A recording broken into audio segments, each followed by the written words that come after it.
Kemudian dari ide menjadi premis, logline, sinopsis, skenario itu bisa di slide setelah ini. Nah ini ya ide cerita dan premis. Jadi ide cerita, ini saya ambil contoh dari film yang baru saja fenomenal sampai mendapatkan 9, berapa juta penonton ya. Dan itu menjadi film terlarisnya Indonesia sepanjang masa. Film KKN Desa Penari. Mungkin Bapak Ibu di sini ada yang sudah menonton? Sudah. Atau mungkin ada yang ngikutin dari cerita-cerita dari Twitter atau dari apa ya, dia diceritakan di mana aja. Saya agak kurang tahu ya. Terus ini misalkan ide ceritanya ya, kita ambil ide ceritanya itu adalah cerita horor anak KKN. Kalau kita ngomongin ide cerita horor anak KKN, banyak sekali. Tapi kemudian cerita horor yang mana yang akan kita kembangkan gitu. Misal cerita horor anak KKN ini kemudian kita kembangkan menjadi premis. Lalu di premis itu kita buat bagaimana jika orang yang tidak percaya mistis melanggar pantangan. Nah, orang yang tidak percaya mistis ini siapa? Ya anak KKN itu. Jadi premis itu harus memuat kesenjangan dan biasanya berakhir dengan kalimat tanya. Jadi bagaimana jika orang yang tidak percaya mistis melanggar pantangan? Nah ini kan ada kontradiksi ya antara dia tidak percaya dengan mistis, terus kemudian dia melanggar pantangan yang itu bisa membuat kejadian-kejadian mistis itu muncul gitu misalkan. Nah ini ada kesenjangan yang ditawarkan itu. Kemudian dari situ kita masuk ke logline dan sinopsisnya ya. Nah di logline ini dari yang tadi bagaimana jika orang yang tidak percaya mistis melanggar pantangan. Kemudian di logline-nya kita lanjutkan. Jadi kita masukkan subjeknya. Tadi di dalam ide cerita kita bilang bahwa ini adalah cerita horor anak KKN. Kita masukkan subjeknya adalah cerita horor, subjeknya adalah anak KKN. Jadi di logline kita bisa tuliskan nih, mahasiswa KKN di Desa Penari melanggar pantangan hingga menyebabkan kematian anggotanya. Nah itu udah lebih mengerucut lagi ya. Jadi tadi dari mulai yang kita cuma tahu cerita horor anak KKN, kemudian kita masukkan tentang hal mistis yang kemudian dilanggar. Kemudian di logline ini kita sudah jelaskan lagi si subjek melanggar pantangan, kemudian menyebabkan kematian anggotanya. Nah di sinopsis logline ini akan kembangkan lagi. 6 mahasiswa yang tidak percaya mistis melakukan program KKN di desa terpencil Desa Penari. Mereka melanggar sebuah pantangan, tak berjalan mulus, rentetan pengalaman horor menghantui mereka, hingga program KKN tersebut berakhir tragis. Dari situ, jadi kita akan mulai berpikir dari mulai yang tadi ide, itu kita akan batasi setiap perkembangannya sampai menjadi sebuah sinopsis. Gitu. Nah, logline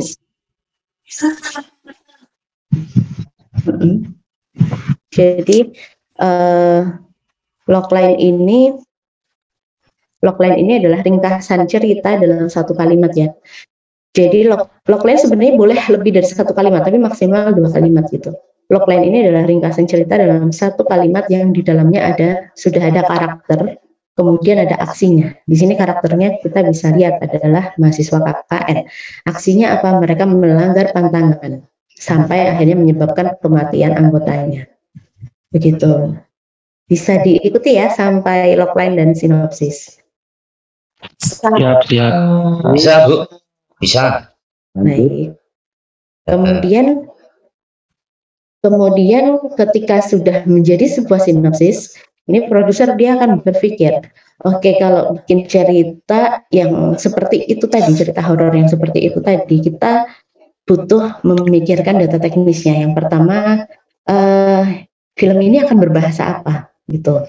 Misalkan saya pilih karena ini kejadian di Indonesia, kemudian juga di daerah atau di wilayah tertentu gitu, jadi akan menggunakan bahasanya bahasa Indonesia. Mungkin bahasa Indonesia akan banyak digunakan oleh anak-anak KKN-nya, kemudian bahasa daerah digunakan oleh masyarakat desa yang digunakan lokasinya untuk KKN gitu. Jadi dari bahasa kita akan batasi film ini berbahasa Indonesia dan bahasa daerah.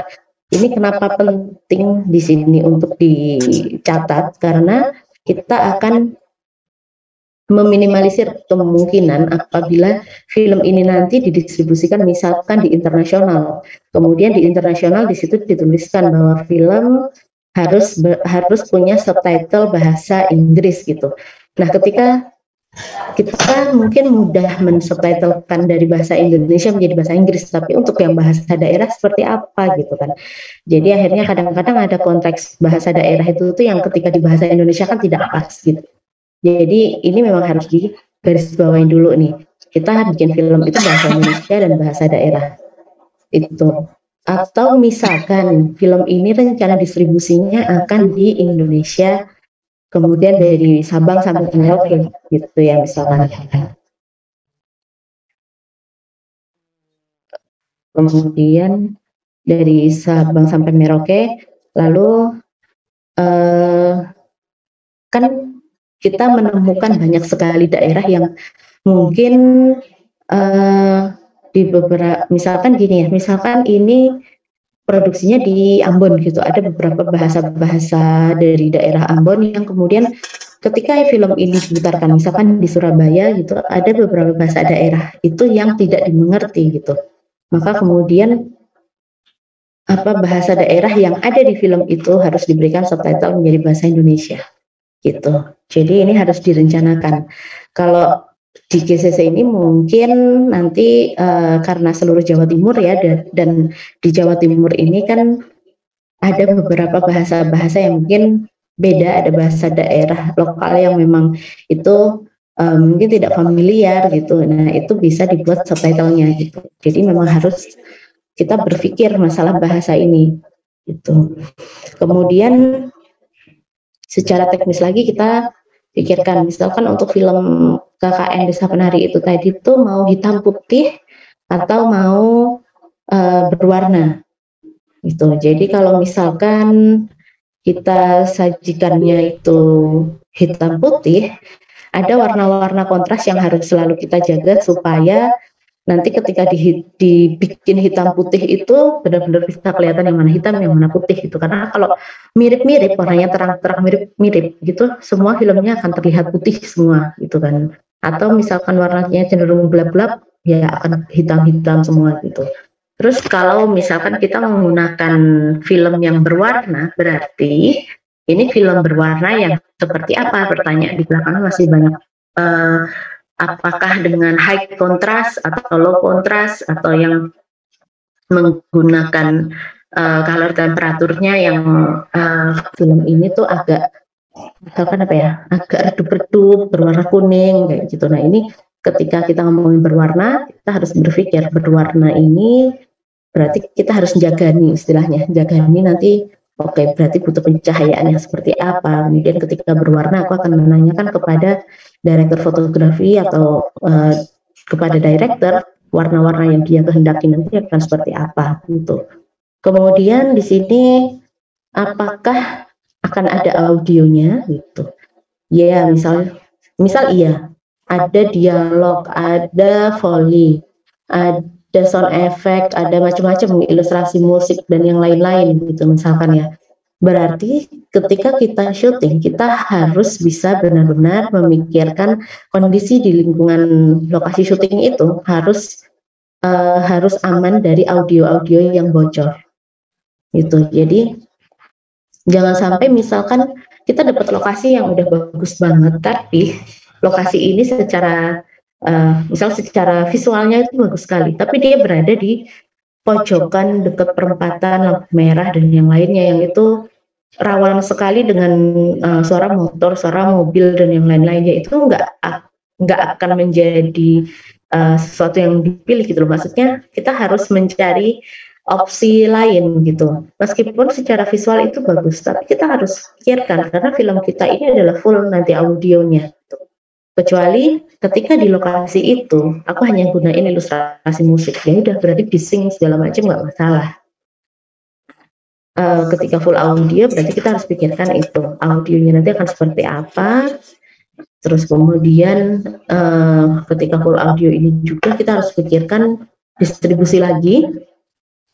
kalau film ini diputarnya di bioskop, aku mau gunain yang seperti apa, 5.1 atau 7.1 gitu, atau audio yang bagaimana, karena dari sisi tempat di mana nanti kita screening itu mempengaruhi audio kita itu kualitasnya akan seperti apa.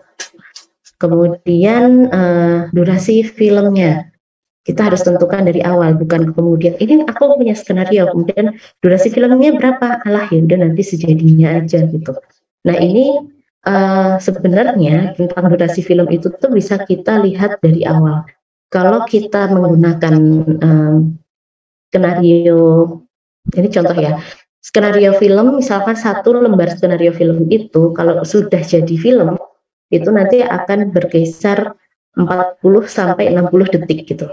Jadi kalau misalkan skenario film kita itu ada 5 lembar, bisa jadi film kita nanti kurang lebih ada di 5 menit, durasinya segitu. Nah kalau misalkan di GCC ini kan ada durasi ya, durasi minimal kalau nggak salah 5 sampai 7 menit, mohon maaf kalau salah. Ya. Oke. Iya ya. Nah, Ya. 5 sampai 7 menit, berarti bikin skenario-nya jangan cuma 3 lembar aja gitu, nanti kurang gitu. Berarti bikin skenario ya sekitar 5 sampai 7 lembar gitu, dengan skenario yang itu formatnya skrip ya, 1 kolom gitu. Kemarin Pak Subianto menjelaskan ada format skenario yang 2 kolom ya, tapi kalau untuk film lebih tepatnya menggunakan skenario yang 1 kolom gitu. Jadi kalau untuk skenario yang 1 kolom itu tadi bisa kita lihat yang 1 kolom itu biasanya per 1 halaman itu bisa jadi sekitar 1 menit durasi filmnya gitu. Kemudian kalau yang di film ini misalkan saya masih pakai contoh KKN Desa Penari tadi, durasi filmnya misalkan 90 menit gitu. Kenapa sih durasi harus dijaga dari awal? Nah kalau untuk film pendek kita akan pikirkan untuk nanti distribusinya. Misalkan aku mau bikin film pendek, durasi filmku adalah 10 menit gitu.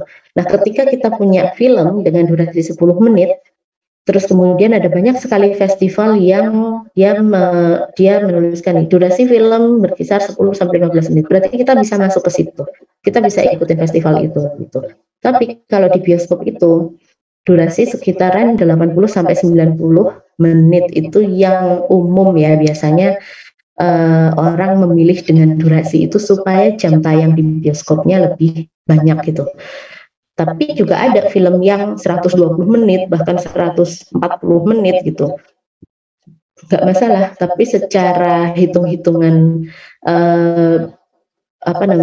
didistribusiin nanti ketika di bioskop, misalkan 120 menit itu sehari hanya punya jam tayang 4 kali gitu. 4 kali jam tayang, tapi kalau film yang berdurasi 90 menit bisa dapat jam tayang sampai 5 kali gitu. Berarti secara omset lebih besar gitu ya. Lalu selanjutnya itu adalah resolusinya akan seperti apa gitu. Apakah mau pakai 4K, apakah mau pakai 2K atau berapa gitu yang ini nanti resolusi juga hubungannya dengan distribusinya. Kalau misalkan distribusi kita itu ke YouTube, nggak perlu kita pakai yang 4K. Gitu. Kalau di GCC kemarin saya baca resolusinya Full HD 1920 kali 1080 ya, ini sudah resolusi yang umum yang biasa digunakan ya. Jadi semakin misalkan kita gunain resolusi yang 4K gitu ya, ya berarti ini materialnya nanti akan semakin besar sekali gitu. Kalau besar banget materialnya berarti kita butuh hard disk yang banyak sekali. Contohnya ya, misalkan untuk saya agak kurang ini ya, tapi hitung-hitungan pasnya saya agak lupa. Cuman misalkan kita gunain yang 4K gitu, kita mau rekam gambar yang 10 detik aja, 4K itu tuh ngabisin sudah bisa sekitaran 1 giga lebih gitu kan. Nah bayangkan kalau kita syuting kemudian lebih dari 10 detik, lalu sekali take aja kita bisa retake ya beberapa kali gitu. Untuk satu shot aja kita bisa misalkan 10 kali gitu kan. Berarti ya sudah siap-siap aja misalkan kita pakai 4K untuk yang misal 10 detik, paling enggak kita udah butuh sekitaran 10 giga sampai 15 giga gitu. itu hanya satu shot gitu. Nah, makanya kita harus pikirkan apakah kita butuh nih 4K. Kalau di bioskop dengan layar yang segitu besarnya, kita butuh kepadatan pixelnya, berarti kita memang butuh yang secara gambar itu memang butuh yang besar, yang 4K. Tapi kalau misalkan platform distribusinya kita adalah YouTube atau misalkan televisi, itu Full HD, itu sudah sangat cukup. Gitu. Terus kemudian aspek rasio itu adalah besar kecilnya si film itu nanti secara penampakannya itu dia akan berapa. Kalau misalkan televisi zaman dulu yang televisi tabung itu adalah aspek rasionya adalah 4:3. Terus kemudian kalau yang gadget, laptop, YouTube itu biasanya menggunakan yang 16:9. Terus kalau yang bioskop itu biasanya menggunakan layar yang anamorfik, dia pakai 2:35:1 gitu. Baik, saya lanjutkan. Nah, setelah tadi data teknis, itu tadi yang hubungannya dengan cerita ya. Tadi ada 4 yang saya bicarakan, ada cerita, ada kru, ada waktu, dan kemudian yang terakhir ada biaya ya. Nah, ini kita memasuki yang kedua. Ini kru ya. Nah, ketika kita sudah mendevelop cerita itu seperti misalkan seperti KKN Desa Penari itu tadi, kita butuh kru apa saja gitu, karena kru ini tuh nggak selalu sama ya, jadi nggak selalu setiap kali produksi kemudian krunya tuh harus ada ini enggak, tapi ini sangat-sangat menyesuaikan gitu. Jadi kalau filmku ini misalkan skalanya kecil, ya aku nggak butuh sampai ke banyak banget gitu. Kalau misalkan di syuting film layar lebar, itu rata-rata jumlah kru itu tuh bisa sampai 50 orang gitu kan. Itu minimal ya. Kalau yang maksimal saya pernah sampai 120-an orang gitu untuk satu film itu. Tapi kan kemudian ini beda, film kita mau film yang seperti apa. Kalau memang filmnya itu kolosal, kayak film Bumi Manusia, kayak film Sultan Agung gitu, iya mungkin butuh kru yang sebanyak itu, sampai 100-an lebih. Tapi kalau tidak ya ngapain harus sampai sebanyak itu krunya. Terus kemudian di dalam kru ini, di luar, yang di sini saya jelaskan adalah di luar dari yang triangle system tadi ya. Jadi di luar produser, scriptwriter, dan director itu ada asisten sutradara 1 atau ini asisten director, saya singkat AD ya. Asisten director 1 dan 2. Biasanya asisten director 1 itu ngurusin jadwal, asisten director 2 itu ngurusin pengadeganannya. Kemudian DOP, director of photography, kemudian ada art director. Nah, di sebenarnya ada divisi di atasnya art director dan prop master, ini namanya nggak tahu selalu dorong-dorong.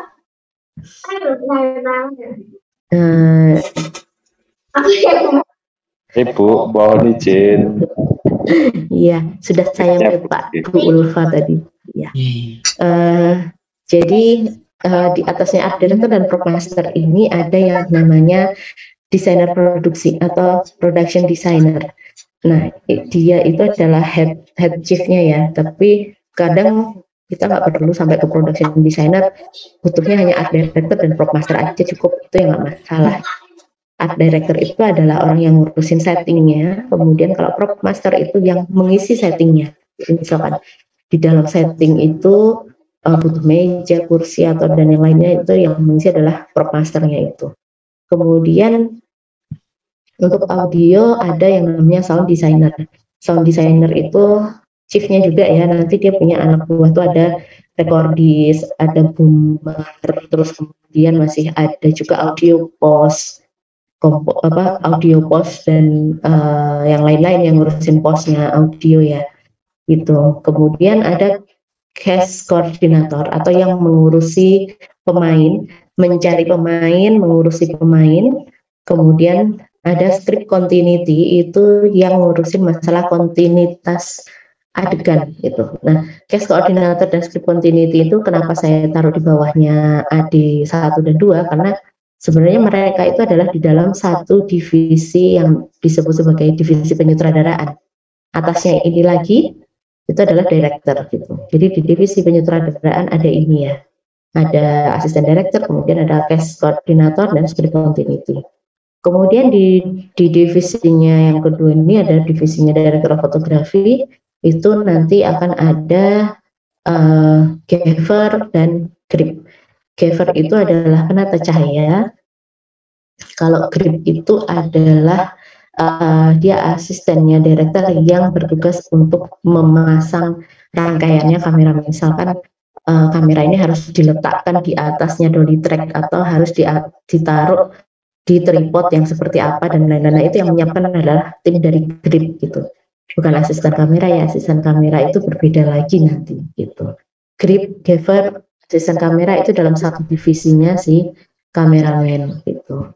Kemudian di sini ada makeup dan wardrobe. Mereka masih satu divisi dengan art director ya. Makeup dan wardrobe.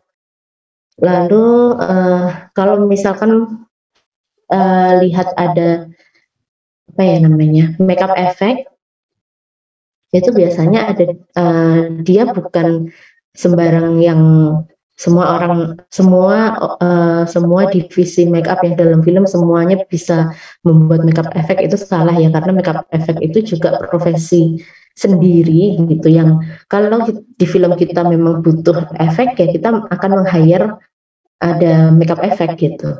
Mereka itu beda sekali dengan makeup yang biasanya ada di film yang hanya ngurusin masalah makeup yang beauty, yang normal, yang kemudian makeup yang standar gitu, beda ya. Kalau makeup effect memang mereka butuh eksperimen, mereka membuat darah, membuat luka, membuat tangan terpotong dan yang lain-lain. Itu ada namanya makeup effect gitu. Kemudian di divisi sound design itu ada juga komposer yang membuat lagu, membuat ilustrasi musik, membuat sound effect dan yang lain-lain, ada di bawahnya sound designer.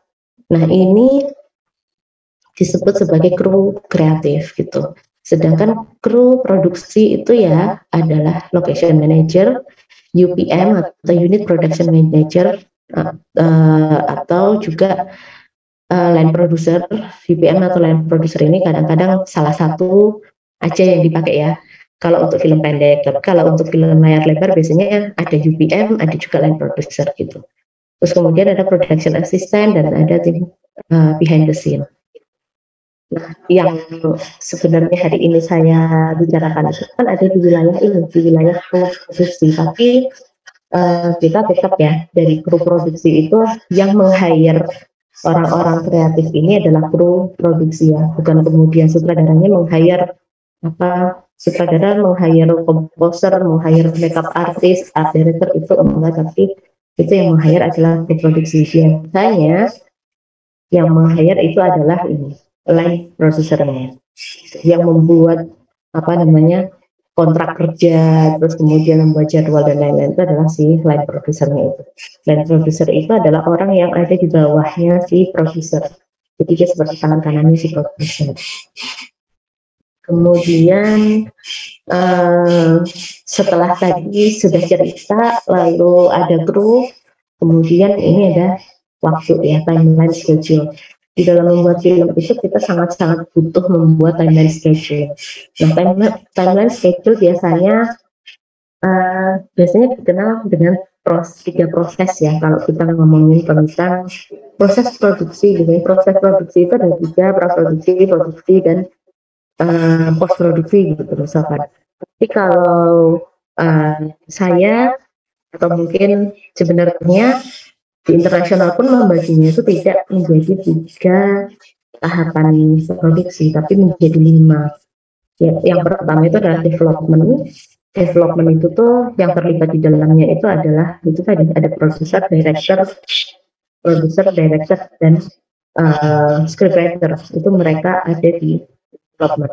Kemudian pre-produksi, ini sudah kru atau chief yang lain ini masuk ke dalamnya untuk menyiapkan persiapan menuju produksi gitu. Kemudian ada tahap produksi, kemudian ada post produksi. Post produksi ini adalah tahapan studio ya. Jadi semua tahap editing, terus dan yang lain-lain itu kita sebut sebagai post produksinya. Kemudian yang terakhir itu adalah distribusi. Nah, ketika karya sudah jadi, jangan kemudian berhenti aja di dalam hard disk, tapi harus didistribusiin kemana, ditontonin ke siapa aja. Dan ini untuk distribusi itu ada tim lain yang akan ngurusin. Gitu. Oke. Kemudian ini saya jelaskan satu-satu ya untuk di development tadi yang tiga, yang triangle system itu tadi ada 3 orang tadi. Mereka yang pertama melakukan riset, kemudian menuliskan draft-draft skenario-nya. Jadi skenario itu tidak kemudian ditulis sekali dan selesai, tapi butuh draft-draft ya. Jadi kayak apa namanya, misalkan di beberapa film panjang itu biasanya skenario itu sudah sampai belasan ya draftnya, draft 1, 2, 3, 4 sampai belasan, yang sampai kemudian akhirnya waktu di skenario ini mau di breakdown gitu, mau di breakdown menjadi kebutuhan per masing-masing divisi, itu pun masih kadang-kadang ada revisi skenario lagi gitu. Tapi saya pernah mendengar itu, jadi biasanya yang diproduksi itu tuh adalah skenario yang sudah bisa di breakdown, itu biasanya skenario yang sedang ketujuh atau perubahan ketujuh. Skenario itu tuh biasanya udah hampir menuju sempurna dan kemudian itu bisa kita breakdown. Lalu yang ketiga adalah right agreement. Kalau misalkan kita sudah punya skenario supaya ini secara hak ciptanya aman, kita harus daftarkan dulu right agreement. Atau kalau misalkan kita mengambil adaptasi dari novel atau yang lainnya, kita harus ngurus ini dulu. Jangan sampai sudah diproduksi kemudian tiba-tiba ada yang nuntut itu karyaku, itu novel dariku, nggak pernah ada yang ngurus izinnya ke saya, nggak jadi tayang gitu. Nah, secara like agreement harus diurus dulu.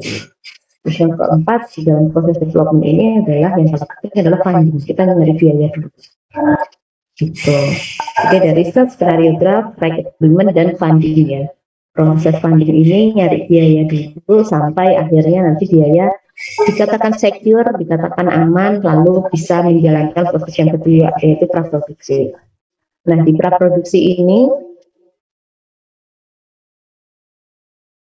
praproduksi ini nanti kita lihat ada script breakdown. Jadi dari script yang tadi saya sampaikan, kita breakdown itu sesuai dengan kebutuhan masing-masing divisi di breakdown. Lalu setelah breakdown, setelah script breakdown, kemudian kita melakukan yang namanya PPM atau pre-production meeting. Biasanya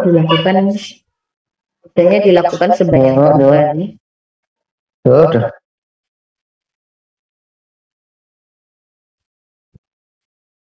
Biasanya pre-production meeting ini biasanya dilakukan 3 kali ya. Di pre-production meeting pertama, kedua, dan ketiga. Biasanya yang pertama itu adalah kita mendengarkan semua yang dimau oleh sutradara itu seperti apa. Kemudian script breakdown pertama itu juga pre-production meeting pertama itu juga melakukan script breakdown. Kemudian kita membaca script, lalu masing-masing chief ini tadi mereka melihat ketika kebutuhan adegannya seperti itu, berarti kebutuhan untuk menyiapkan misalkan visualnya seperti apa gitu. Itu di pre-production meeting yang pertama. Kemudian di pre-production meeting yang kedua biasanya itu adalah request and order gitu. Jadi masing-masing kru itu melakukan request, melakukan order kepada si line producer untuk ini tadi misalkan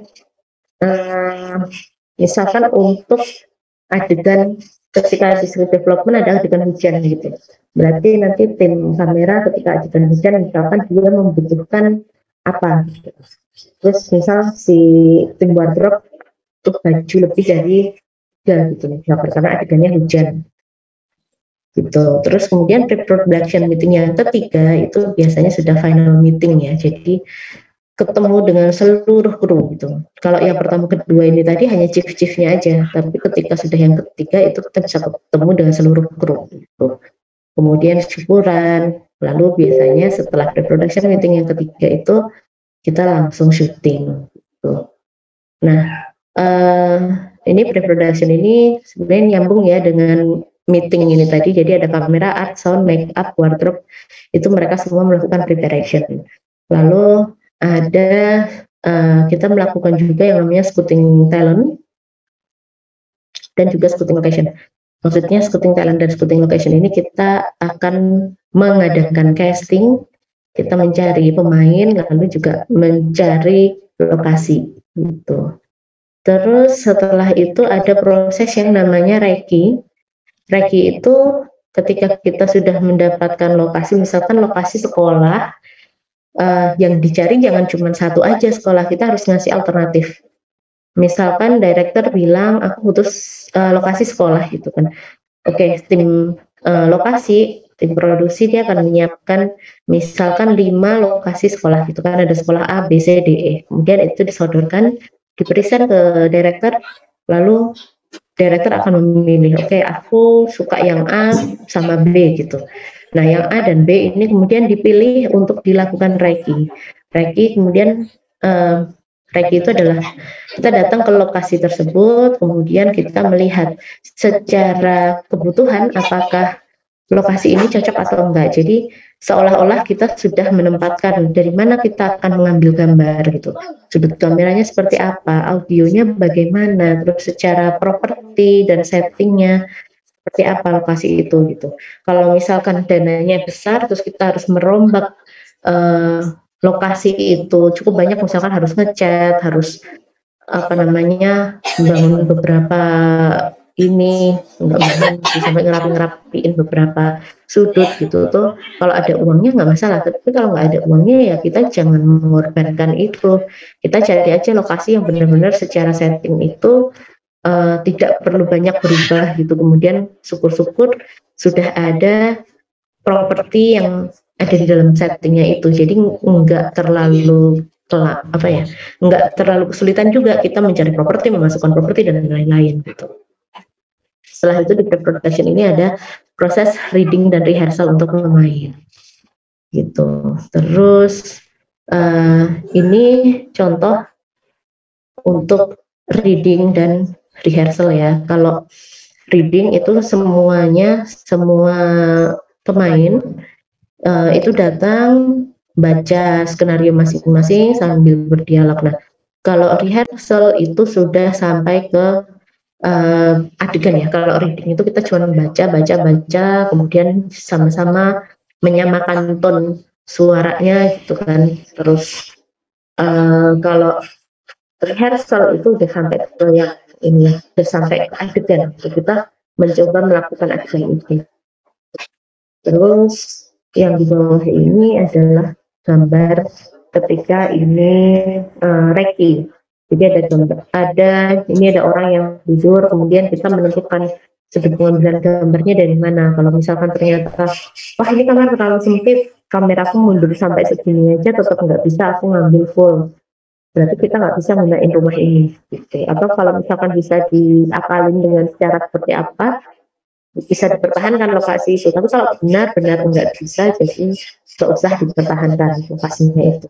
Nah, Reiki itu pentingnya adalah bukan kemudian kita pas hari syuting, terus kita masih ini mau diambil gambar dari mana, atau pas kita ke situ terus wah ini suaranya bising banget ternyata dan lain-lain gitu. Itu nggak bisa.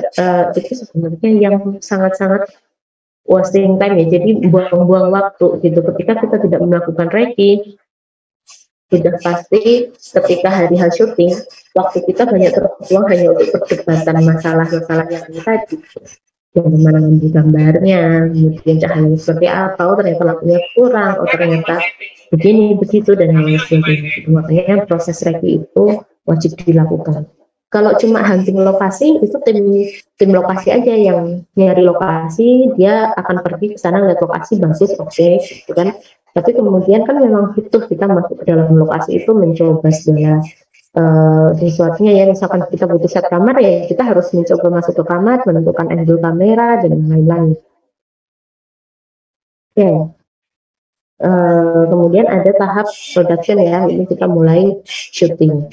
Lalu ada post produksi yang tadi saya bilang, ini biasanya adalah kegiatan-kegiatan yang ada di dalam video, yaitu editing offline, editing online, lalu ada sound sync, menyamakan antara gambar dan suara, lalu ada mixing, kemudian ada color grading, kemudian ada pembuatan subtitle, lalu yang terakhir itu adalah preview atau test screen. Kalau kita mau tayangkan filmnya di bioskop ya kita perlu sekali melakukan preview atau test screen ini, karena sering sekali apa yang ada di dalam monitor itu belum tentu sama dengan apa yang ada di projector nanti. Kemudian di proses distribusinya ini yang kita butuhkan yang pertama adalah mengurus dulu sensor filmnya, karena kalau mau masuk atau kalau mau diputarkan ke bioskop itu kita harus urus sensor filmnya, karena syarat karya untuk bisa diputar di bioskop itu harus punya nomor lulus sensor. Kemudian ini ada publish atau apa namanya, promosi film kita seperti apa. Lalu ada screening itu masuk ke dalam distribusinya. Baik, saya lanjutkan. Nah, prinsip seorang manajer produksi ini kita menginjak ke bagian terakhir ya, biaya.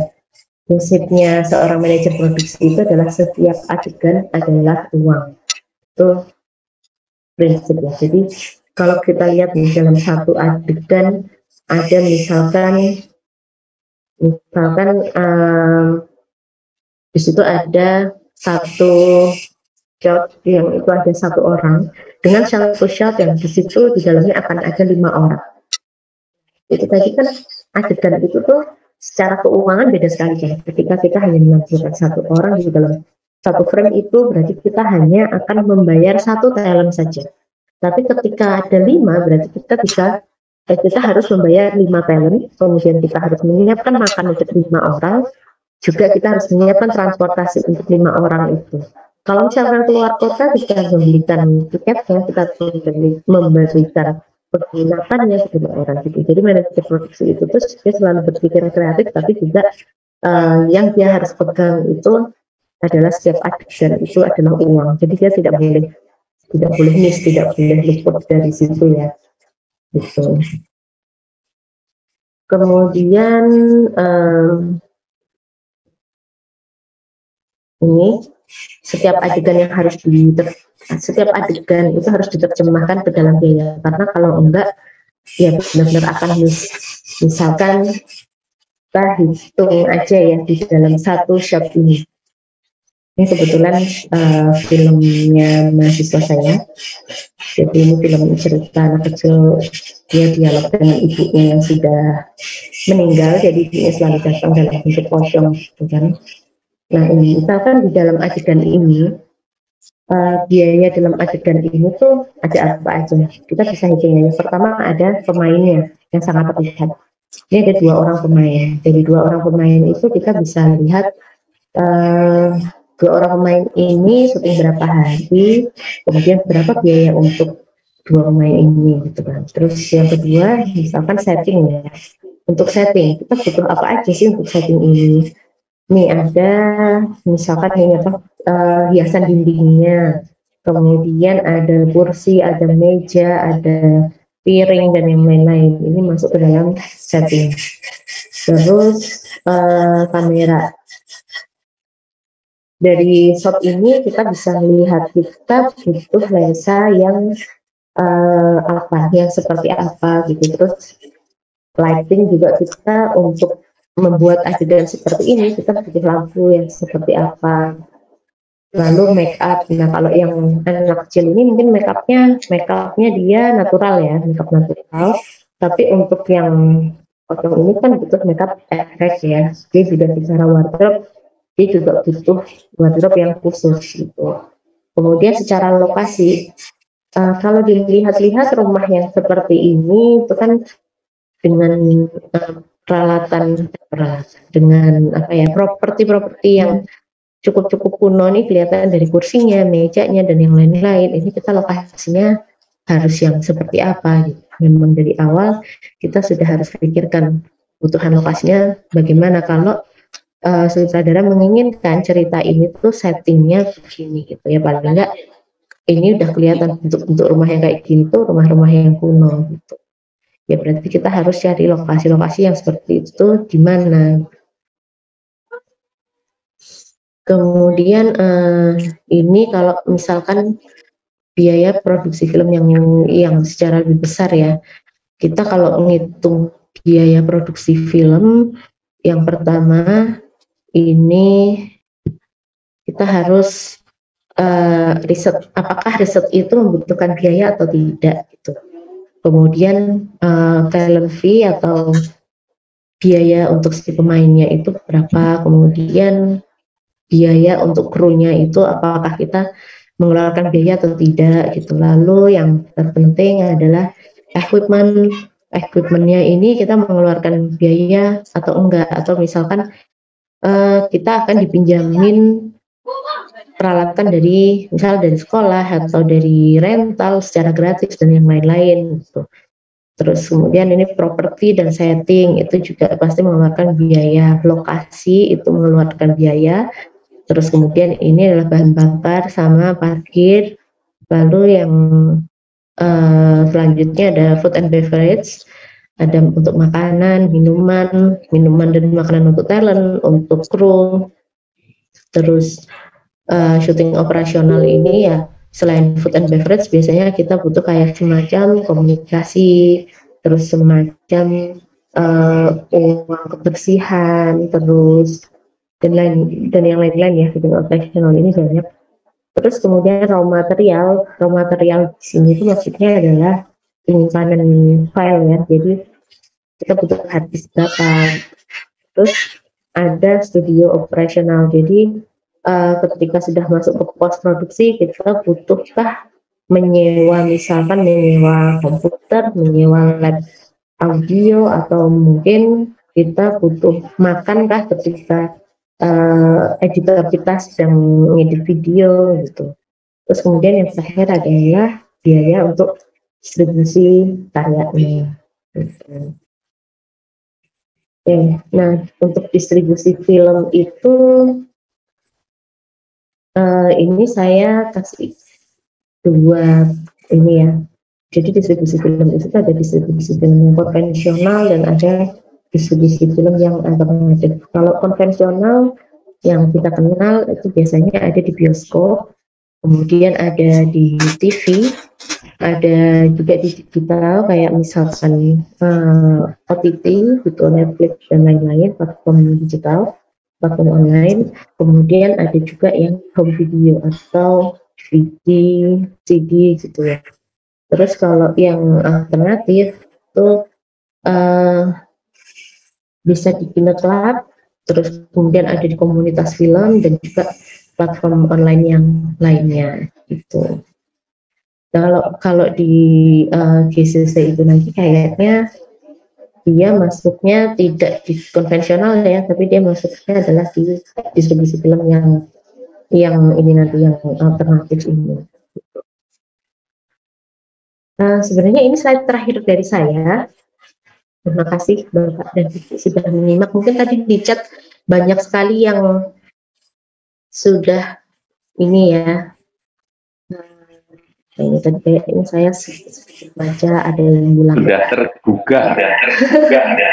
Ada yang bilang ini begitu panjang proses untuk membuat sebuah film. Iya memang karena film